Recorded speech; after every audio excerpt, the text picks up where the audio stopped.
Good afternoon everyone. ठीक है, तो हम जहाँ पे हम क्लास छोड़े थे वहीं से कंटिन्यू कर रहे हैं। एक टॉपिक हमको देखना है मॉलिक्यूलर बेसिस ऑफ इनहेरिटेंस में search of DNA as a genetic material, है ना। आज हमको पता है कि जेनेटिक मटेरियल क्या है, डीएनए है जो न्यूक्लियस के अंदर होता है। बट उस समय ये अननोन था। आपके पास उस समय कई प्रकार के बायोमॉलिक्यूल जो आज हैं वो उस समय भी थे। तो उस समय डाउट ये था कि इधर प्रोटीन जेनेटिक मटेरियल है या फिर आरएनए जेनेटिक मटेरियल है या फिर डीएनए जेनेटिक मटेरियल है। तो मेन जो डाउट था उस समय प्रोटीन और डीएनए ऐसे जेनेटिक मटेरियल था। There were lot of scientist जो मानते थे कि प्रोटीन जेनेटिक मटेरियल है और कुछ का ये कहना था, मानना था कि डीएनए जेनेटिक मटेरियल है। ठीक है, तो इसमें ज्यादा लोग जो मानने वाले थे, जो majority of the scientist believe करते थे उस समय that moment of time around 18th century 19th century में, वो थे प्रोटीन्स को जेनेटिक मटेरियल समझने वाले। ठीक है, but there were some scientist who are trying to explain that DNA as a genetic material. तो उसके लिए there are lot of experiments has been performed, बहुत सारे एक्सपेरिमेंट किए गए जिससे प्रूफ किया जा सके डीएनए जेनेटिक मटेरियल है। उसमें से हमको कुछ एक्सपेरिमेंट इस चैप्टर में डिटेल में देखने हैं। क्लियर है बात? चलो, तो search of DNA as genetic material हम क्या कर रहे हैं, आउटलाइन देख रहे हैं कि कैसे कैसे काम हुआ है। अगर हम क्लासिकल जेनेटिक्स के बारे में बात करें, जो हम मेंडल का लॉ पढ़े थे, उस चैप्टर को हम क्लासिकल जेनेटिक्स बोलते हैं। तो वहां पे आप देखें कि 1865 में मेंडल का वर्क पब्लिश हुआ। 1900 में उनके वर्क का रीडिस्कवरी हुआ by Correns, Tschermak and Hugo de Vries, 3 scientist. And 1902 में आपको एक क्रोमोसोमल थ्योरी ऑफ इनहेरिटेंस दिया गया, जिसमें बताया कि the coloured bodies are known as chromatin chromosomes. वैसे ही मूवमेंट करते हैं जैसे मेंडल के फैक्टर करते हैं, है ना। इसी समय में मॉलिक्यूलर जेनेटिक्स में क्या क्या चल रहा है, जो जेनेटिक्स जो कि मॉलिक्यूलर लेवल पे काम कर रहे हैं, वहां क्या चल रहा है। तो 1869 में न्यूक्लियस से मिक्सचर में साइंटिस्ट ने इन्होंने क्या किया था, एसिडिक मटेरियल आइसोलेट किया था, ये आपको बताया था लास्ट क्लास में। और उनको नाम क्या दिया था, न्यूक्लिन। और इसी न्यूक्लिन को बाद में क्या बोला गया, न्यूक्लिक एसिड बोला गया।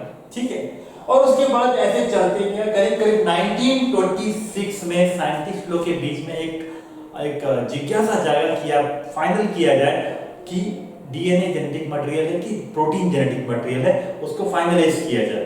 तो 1928 में सबसे पहला एक्सपेरिमेंट आया ग्रिफिथ का, है ना। ग्रिफिथ का ट्रांसफॉर्मेशन एक्सपेरिमेंट हम पढ़ेंगे यहाँ पे, ट्रांसफॉर्मेशन एक्सपेरिमेंट, ये 1928 में आया।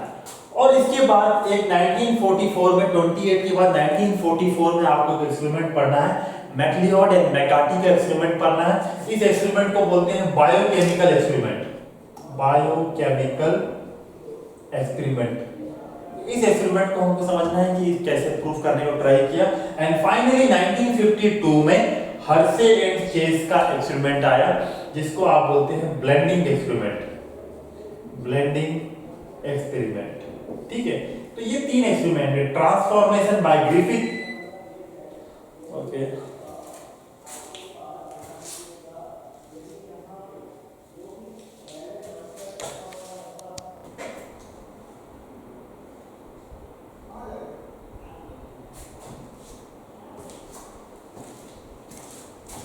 Good afternoon again, start back, light गोल हो गया था बेटा। ठीक है, तो हम लोग ये देख रहे थे कि DNA as a genetic material कैसे प्रूफ हुआ, कैसे पता चला कि DNA is a genetic material, है ना। तो हमने दोनों देखा, क्लासिकल जेनेटिक्स और मॉलिक्यूलर जेनेटिक्स। क्लासिकल जेनेटिक्स मतलब जहाँ पे आप मेंडल के लॉ, कैसे इनहेरिटेंस होता है वो बात करते हैं। जैसे 1865 में मेंडल का वर्क पब्लिश हुआ, 1900 में रीडिस्कवरी हुआ और 1902 में क्रोमोसोमल थ्योरी ऑफ इनहेरिटेंस आया। ये लैंडमार्क्स हैं क्लासिकल जेनेटिक्स के। मॉलिक्यूलर जेनेटिक्स में बात करें तो 1869 में मिक्सचर, फ्रेडरिक मिक्सचर ने isolated acidic material from pus cell which he named as a nuclein, और जो बाद में पता चला कि न्यूक्लिक एसिड ही है ना।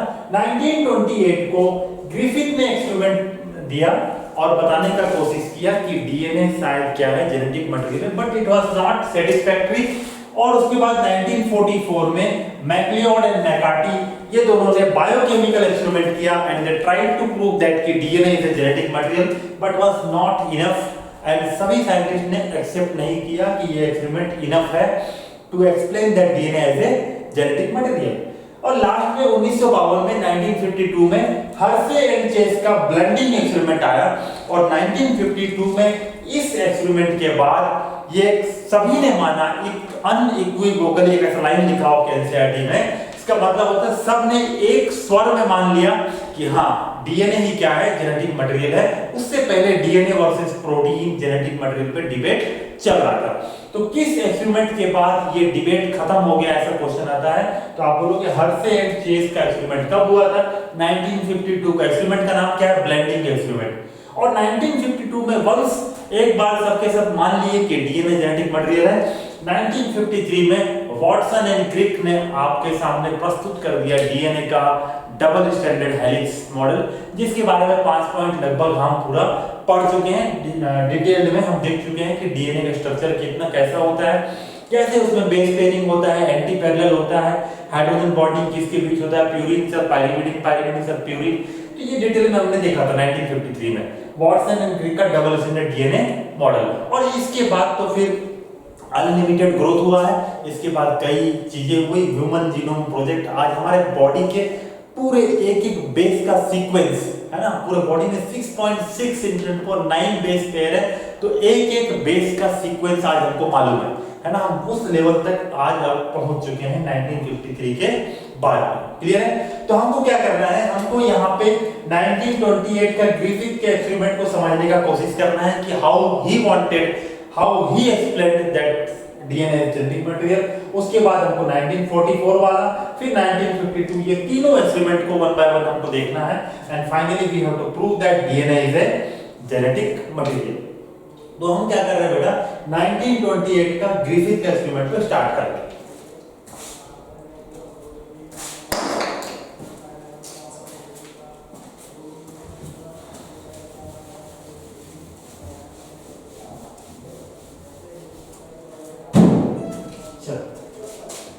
ग्रिफिथ, ठीक है, साइंटिस्ट का नाम ग्रिफिथ। ईयर क्या याद रखना आपको, ईयर याद रखना 1928। एक्सपेरिमेंट कौन सा है याद रखोगे, ट्रांसफॉर्मेशन एक्सपेरिमेंट, ट्रांसफॉर्मेशन एक्सपेरिमेंट, ये नाम आपको लिखना है। ठीक है, ग्रिफिथ ने क्या किया, ही टुक बैक्टीरिया, है ना, ही टुक bacteria which is named as Diplococcus pneumoniae, Diplococcus pneumoniae, ठीक है, और the same bacteria is known as Streptococcus pneumoniae. ठीक है, ये दोनों नाम सेम है। इस बैक्टीरिया से क्या होता है, निमोनिया होता है। इस बैक्टीरिया से क्या होता है, निमोनिया होता है। Pneumonia is a lung disorder. ये कैसा डिसऑर्डर है, लंग डिसऑर्डर है, लंग डिजीज है, जिसमें आपके एल्वेओलाई में वाटर फिल हो जाता है। Alveoli is filled with water, alveoli is filled with water. आपको पता है कि जो गैस एक्सचेंज हो रहा है, जो आपके ब्लड में गैसेस O2 पास हो रहा है और CO2 बाहर आ रहा है, वो किसके थ्रू हो रहा है, एल्वेओलाई में डिफ्यूजन के थ्रू हो रहा है, राइट। एल्वेओलाई के पास से ही आपके आर्टरीज जाते हैं, वेन्स जाते हैं, जिसमें गैसेस का एक्सचेंज होता है, किसके थ्रू, डिफ्यूजन के थ्रू। अगर वाटर कैविटी में पूरे वाटर फिल हो जाए तो ये डिफ्यूजन रुक जाएगा, ऑक्सीजन का सप्लाई बॉडी में रुक जाएगा, लंग को प्रॉब्लम्स हो जाएगा। क्लियर है? तो इसी को डिजीज को हम क्या बोलते हैं बेटा, निमोनिया बोलते हैं। और इसका अल्टीमेट क्या है, फेट, डेथ। अगर ये क्योर नहीं किया गया तो फाइनल डेस्टिनेशन क्या है इसका, डेथ। क्लियर? तो डिप्लोकोकस निमोनिया, स्ट्रेप्टोकोकस निमोनिया इन्होंने जो दे दिया, ये दो टाइप के स्ट्रेन इन्होंने पसंद किया। एक स्ट्रेन था आर स्ट्रेन, आर मतलब रफ स्ट्रेन था एक, और दूसरा उन्होंने जो स्ट्रेन पसंद लिया था वो था एस स्ट्रेन, एस मतलब स्मूथ। क्लियर? तो रफ स्ट्रेन अगर हम बताएं तो आपको ये जनरल स्ट्रक्चर ऑफ बैक्टीरिया है, ये सेल वॉल, ये अंदर सेल मेम्ब्रेन, ये आपका मान लो DNA as a genetic material, right. तो ये जो सेल वॉल है, ये सेल वॉल है, ठीक है। अब सेल वॉल में इसको हम क्या बोल रहे हैं, रफ स्ट्रेन बोल रहे हैं। अब यहाँ पे अगर इसको बनाया इस स्ट्रैंड को, ये आपका सेल वॉल हो गया, चलो सेल मेम्ब्रेन हो गया मान लो, ये आपका सेल वॉल हो गया, ये डीएनए जेनेटिक मटेरियल है, और यहाँ पे सेल वॉल के ऊपर यहाँ पे आपके पास एक लेयर प्रेजेंट है जिसको आप बोल रहे हो म्यूकोपॉलीसैकेराइड। इस लेयर को क्या बोल रहे हैं हम? म्यूकोपॉलीसैकेराइड। ये जो लेयर है, ये लेयर है म्यूकोपॉलीसैकेराइड। ठीक है, ये म्यूकोपॉलीसैकेराइड म्यूकस जैसा है जो आपके सेल वॉल को, बैक्टीरिया को ऊपर से क्या बना रहा है? स्मूथ बना रहा है। इसीलिए due to presence of mucopolysaccharide it becomes smooth. जबकि यहाँ पे स्मूथ नहीं है क्योंकि म्यूकोपॉलीसैकेराइड सेल वॉल के ऊपर प्रेजेंट नहीं है। आपको याद होगा अगर बैक्टीरिया के स्ट्रक्चर आप पढ़े हो तो सेल वॉल बैक्टीरिया में किसका बना होता है? पेप्टाइडोग्लाइकेन का बना हुआ होता है। क्लियर है? और यही पेप्टाइडोग्लाइकेन्स को आपके बॉडी के immune cell, B cell, T cell, WBC cell, macrophage as a pathogen इसको आइडेंटिफाई करते हैं, इसको एंटीजन के रूप में पहचानते हैं और इसी सेल वॉल को पहचान के उसको इंगल्फ करके उसको मार के खत्म कर देते हैं। अब ये आर वाला अगर स्ट्रेन आपके बॉडी में गया तो आपका ये सेल वॉल यहाँ पे दिख रहा है, आपका सेल क्या करेगा? इसको पहचान लेगा और इसको बॉडी से क्लियर कर देगा, तो आपको डिजीज नहीं होगा। तो ये कैसा है? नॉन विरुलेंट है। और इसी को अगर देखें तो ये सेल वॉल क्यों आपने क्या कर दिया? ऊपर से म्यूकोपॉलीसैकेराइड के लेयर से इसको कवर करके सेल वॉल के ग्लाइकोप्रोटीन को ढक दिया है। तो ग्लाइकोप्रोटीन को अब आपके B cell, immune cell identify नहीं कर पाएंगे, उसको पहचान नहीं पाएंगे, और पहचान नहीं पाएंगे तो यह आपके इम्यून सिस्टम को धोखा देते हुए आगे बढ़ के मल्टीप्लाई करेगा। मल्टीप्लाई करके आपको डिजीज कॉज करेगा, जिसको क्या बोलेंगे? निमोनिया बोलेंगे। क्लियर है बात?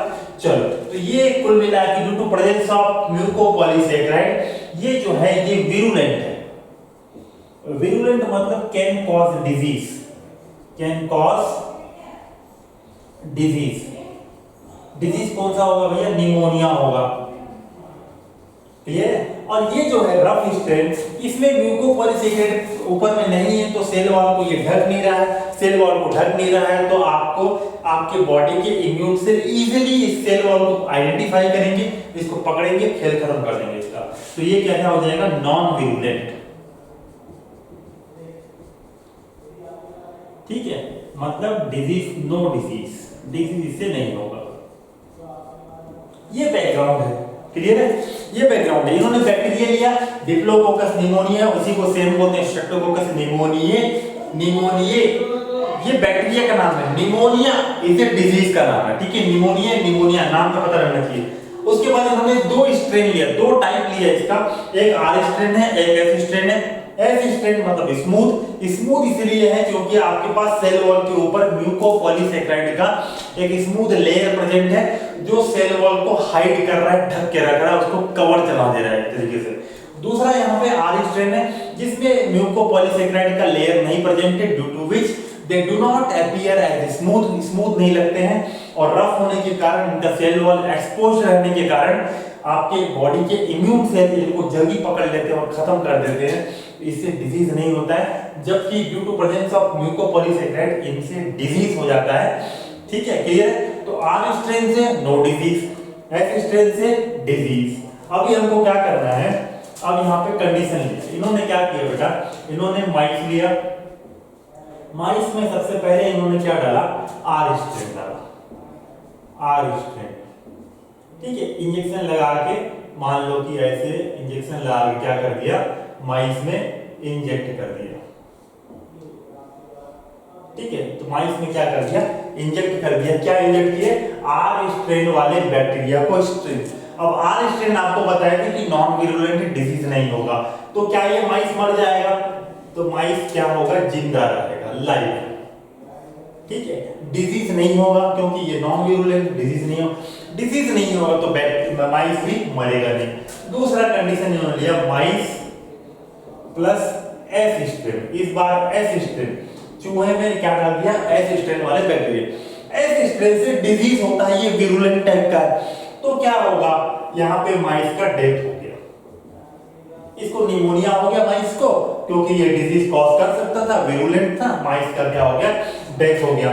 तीसरा कंडीशन है, उन्होंने माइस लिया और इस बार एस स्ट्रेन को हीट किल्ड करके लिया। ठीक है, बेसिकली समझो कि आप कोई ग्लास बीकर में या ट्यूब में बैक्टीरिया लिए, उसको नीचे से आग लगा के गर्म करके बैक्टीरिया को मार दिए। मारने के बाद कौन सी बैक्टीरिया को, S strain, heat killed, heat मतलब गर्म करके आपने मार दिया। मारने के बाद इसको आप कहां डाल रहे हो, माइस में डाल रहे हो। तो मरा हुआ बैक्टीरिया मल्टीप्लाई कर सकता है कि नहीं कर सकता है? मल्टीप्लाई नहीं करेगा तो डिजीज नहीं होगा, डिजीज नहीं होगा तो चूहा जिंदा रहेगा। सिंपल सी बात है, mice plus S strain heat killed क्या हो गया, लाइव रहा, जिंदा रहा, क्योंकि एस स्ट्रेन वाले बैक्टीरिया को आपने मार दिया है। और मरे हुए बैक्टीरिया डबलिंग नहीं कर सकते, मतलब अपना रेप्लिकेशन, अपना डुप्लीकेशन नहीं कर सकते, नहीं कर सकते तो ग्रोथ नहीं होगा, ग्रोथ नहीं होगा तो डिजीज भी नहीं होगा। ठीक है, चौथा कंडीशन इन्होंने क्या लिया है, इसको ध्यान दें। फोर्थ कंडीशन, माइस में इन्होंने डाला है आर स्ट्रेन लिया है और इसके साथ में मिक्स किया है किसको, एस स्ट्रेन हीट किल्ड को। ये दोनों का मिक्सचर लिया है, ये दोनों का क्या लिया है, मिक्सचर। क्या कह दिया बेटा, आर स्ट्रेन से डिजीज होता था क्या, नहीं होता था। तो आर स्ट्रेन आपने डाला था, माइस जिंदा था। उसके बाद साथ में इसमें और क्या लिया है, plus S strain heat killed वाला। एस स्ट्रेन हीट किल्ड को आपने माइस में डाला था, माइस मारा था क्या, नहीं मारा था, लाइव था माइस, जिंदा था, क्योंकि एस स्ट्रेन हीट किल्ड होने के बाद ग्रो नहीं करेगा। यही दोनों को मिक्स किया और माइस में डाल दिया। तो होना क्या चाहिए था बेटा, एस स्ट्रेन हीट किल्ड से लाइव, आर स्ट्रेन से लाइव, तो होना चाहिए था लाइव, बट ये क्या हो गया, डेथ। यहां पे क्या हो गया, डेथ हो गया, है ना, यहां पे क्या हो गया, डेथ हो गया। तो इसी को एक्सपेरिमेंट को कैसे समझाया गया, आगे देखें। अगर इसको हम यहां देखो, ये इन्होंने एक बीकर लेके बताया कि भैया ठीक है, आपने एस स्ट्रेन हीट किल्ड लिया था, ठीक है, एस स्ट्रेन हीट किल्ड वाला। तो हीट किल करोगे तो उसका जितना भी बायोमोलिक्यूल्स है, डीएनए है, आरएनए है, प्रोटीन है ना, लिपिड है, ये सब कहां आ जाएगा, बाहर आ जाएगा टूट के। आप बैक्टीरिया को तोड़ दे रहे हो तो सेल वॉल, उसके अंदर डीएनए, आरएनए, प्रोटीन, जो भी चीज है वो कहां आ जाएंगे, बाहर आ जाएंगे। ठीक है, बाहर आने के बाद अब यहाँ पे आपके साथ में क्या लिया गया, और आर स्ट्रेन वाला बैक्टीरिया लिया हो आप। ये कौन सा है, आर स्ट्रेन। अब इसमें से आप ये दोनों लिए थे, आर स्ट्रेन लिए थे और S strain heat killed. S strain heat killed biomolecules open पड़े हुए हैं, आर स्ट्रेन आपका वायबल है, लाइव है। इसमें से कुछ तो यहां से कहां घुस गया, आर स्ट्रेन में घुस गया, एंट्री ले लिया। ठीक है, कुछ ना कुछ यहां से आर स्ट्रेन, एस स्ट्रेन के टूटे हुए बायोमोलिक्यूल से यहां से कुछ ना कुछ कहां चले गया, आर स्ट्रेन के अंदर चले गया, और आर स्ट्रेन बदल के क्या बन गया, एस स्ट्रेन बन गया।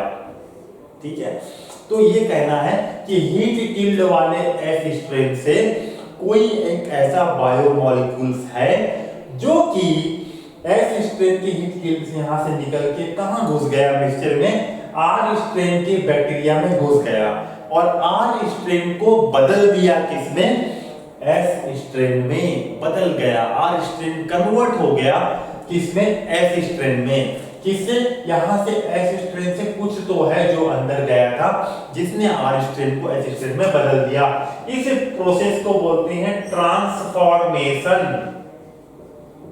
किसको, the conversion of R strain into the S strain. Convert हो गया ऑटोमेटिक, कुछ तो यहां से गया अंदर जिससे आर स्ट्रेन बदल गया। ट्रांसफॉर्मेशन एक्सपेरिमेंट, इसीलिए इस एक्सपेरिमेंट का नाम, ग्रिफिथ के एक्सपेरिमेंट का नाम क्या था, ट्रांसफॉर्मेशन एक्सपेरिमेंट। क्यों, because R strain was converting back into the S strain, convert हो रहा था। क्लियर, ये इनका कंक्लूजन, ये पूरा एक्सपेरिमेंट का कंक्लूजन है। इस एक्सपेरिमेंट को देख के आप सोचो, क्या यहाँ पे कहीं भी ये पता चल रहा है कि डीएनए जेनेटिक मटेरियल है, नहीं। ठीक है, उन्होंने बोला इसमें से कुछ तो है जो आर स्ट्रेन के अंदर गया, और वही कुछ क्या है, जेनेटिक मटेरियल है। बट वो कुछ क्या है, डीएनए है, प्रोटीन है, आरएनए है, ये नहीं बताया ग्रिफिथ ने। क्लियर है, ये नहीं बताया उन्होंने। तो यहाँ पे हम क्या लिखेंगे, the biochemical nature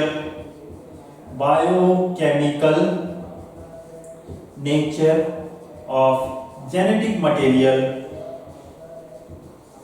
remained unknown। ठीक है, तो बायोकेमिकल नेचर जो है जेनेटिक मटेरियल का वो अननोन रह गया। आपको क्लियर नहीं हुआ कि डीएनए है, प्रोटीन है कि आरएनए है। बस यही समझ में आया कि कुछ तो था, डीएनए था या तो प्रोटीन था या तो आरएनए था। जो एस स्ट्रेन, मरे वाले एस स्ट्रेन से वो आर स्ट्रेन के अंदर घुस गया था और आर स्ट्रेन को उसने बदल दिया था, किसने, एस स्ट्रेन ने बदल दिया था। क्लियर है, तो ये एक्सपेरिमेंट से ये पता चला। ठीक है, तो biochemical nature of genetic material की, जेनेटिक मटेरियल क्या होगा, आरएनए था, प्रोटीन था, डीएनए था, ये पता नहीं चला। और इसी बात को 1944 में मैकलियोड एंड मैकार्टी ने ट्राई किया एक्सप्लेन करने का कि भैया ये जो एक्सपेरिमेंट है इसी को आगे बढ़ा के उन्होंने कुछ तरीके से प्रूव किया कि यार ये जो अंदर गया था वो कौन था, डीएनए था, और डीएनए ये क्या है, जेनेटिक मटेरियल है।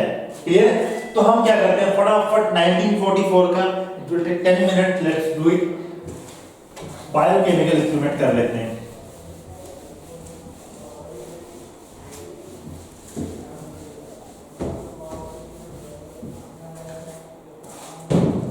चलो 1944 ईयर, एक्सपेरिमेंट का नाम है बायोकेमिकल एक्सपेरिमेंट, और दिया किसने है, McLeod and McCarthy. McLeod and McCarthy 1944, ये तीन ही एक्सपेरिमेंट है और बहुत इंपॉर्टेंट है पूरे लाइफ लाइन में मॉलिक्यूलर जेनेटिक्स के। तो आपको रटे रटे बिल्कुल एकदम कॉन्फिडेंटली एक्सपेरिमेंट कैसा होता है, और ये सब तो आपको डेट बाय डेट मतलब 1928, 44, 52, 53 ये 4 ईयर आपको कंफर्म याद रखना है। चलो ठीक है, इन्होंने क्या किया, इन्होंने बोला चलो ठीक है कि मरे हुए S strain heat killed bacteria से कुछ बायोमॉलिक्यूल्स में कुछ तो था जो आर स्ट्रेन के अंदर गया था और जिसके कारण एस स्ट्रेन बदल गया था। ये किसका कहना था, ग्रिफिथ का कहना था। अब इसमें से बायोमॉलिक्यूल क्या क्या हो सकता है, या तो डीएनए हो सकता है, या तो आरएनए हो सकता है, या तो प्रोटीन हो सकता है। यही तीनों में डाउट था कि भाई तीनों में से कोई एक गया है। क्लियर, और जो गया है वही क्या है, जेनेटिक मटेरियल है, क्योंकि उसी के पास इंफॉर्मेशन था आर स्ट्रेन को एस स्ट्रेन में बदलने का। क्लियर है, चलो इन्होंने क्या किया, इन्होंने ये दिया है कि इन्होंने S strain heat killed bacteria ले लिया, S strain heat killed bacteria लिया। चलो ये आपके पास ट्यूब है, इस ट्यूब में आपके पास क्या है, ये एस स्ट्रेन हीट किल्ड वाले बैक्टीरिया यहाँ पड़े हैं। तो बेसिकली यहाँ पे जो हीट किल्ड वाले हैं तो इसमें क्या क्या पड़ा होगा, इसमें डीएनए पड़ा होगा, आरएनए पड़ा होगा, प्रोटीन पड़ा होगा और लिपिड विपिड पड़ा होगा, है ना। ऐसे कई सारे चीज पड़े हुए होंगे, डीएनए, आरएनए, लिपिड, प्रोटीन। आपने मार दिया तो जितने भी केमिकल सब बाहर आ गए। क्लियर, तो आपने क्या किया, इसको बोले कि यार पहले क्या करते हैं कि आरएनए को ब्रेक डाउन कर देते हैं। ठीक है, आरएनए को तोड़ देते हैं और डीएनए को भी तोड़ देते हैं, तो बचेगा क्या, प्रोटीन, है ना, बचेगा क्या, प्रोटीन बचेगा। तो चलो आरएनए को तोड़ने के किसी के पीछे भी ASE लगा हुआ आपको मिले तो आप समझ जाना वो एंजाइम है। क्लियर, और जैसे एग्जांपल आरएनए को तोड़ना है तो क्या बना दोगे फटाक से एंजाइम का नाम, आरएनएस। डीएनए को तोड़ना है, डीएनएस। ठीक है, प्रोटीन को तोड़ना है, प्रोटीनेस, है, पेप्टाइडेस।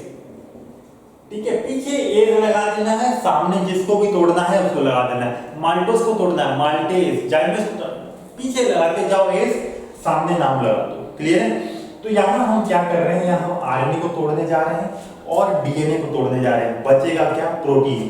तो आपने आरएनए को तोड़ने के लिए आरएनएस लगाया और डीएनए को तोड़ने के लिए डीएनएस लगा लिए। तो आप इस रिएक्शन होने के बाद ये आपके पास ट्यूब है, इस ट्यूब में क्या बचा, इस ट्यूब में सर मेरे पास क्या बचा, आरएनए टूट के खत्म, पूरा ब्रेक डाउन हो गया। और डीएनए भी पूरा टूट के ब्रेक डाउन हो गया, तो आपके पास क्या बचा? प्रोटीन बचा। क्या बचा बेटा? प्रोटीन बचा। अब इस प्रोटीन वाले बचे हुए S strain heat killed bacteria जो है, इसमें आपने क्या मिलाया? आर स्ट्रेन बैक्टीरिया मिलाया। कौन सा बैक्टीरिया मिलाया? आर स्ट्रेन बैक्टीरिया मिलाया। अगर प्रोटीन जेनेटिक मटेरियल है तो इसके साथ जब आर स्ट्रेन यहाँ डालेंगे तो आर स्ट्रेन से प्रोटीन आर स्ट्रेन के अंदर घुसना चाहिए और घुस के आर को एस में बदल देना चाहिए। एस में बदल गया मतलब माइस का डेथ हो जाना चाहिए। क्लियर है?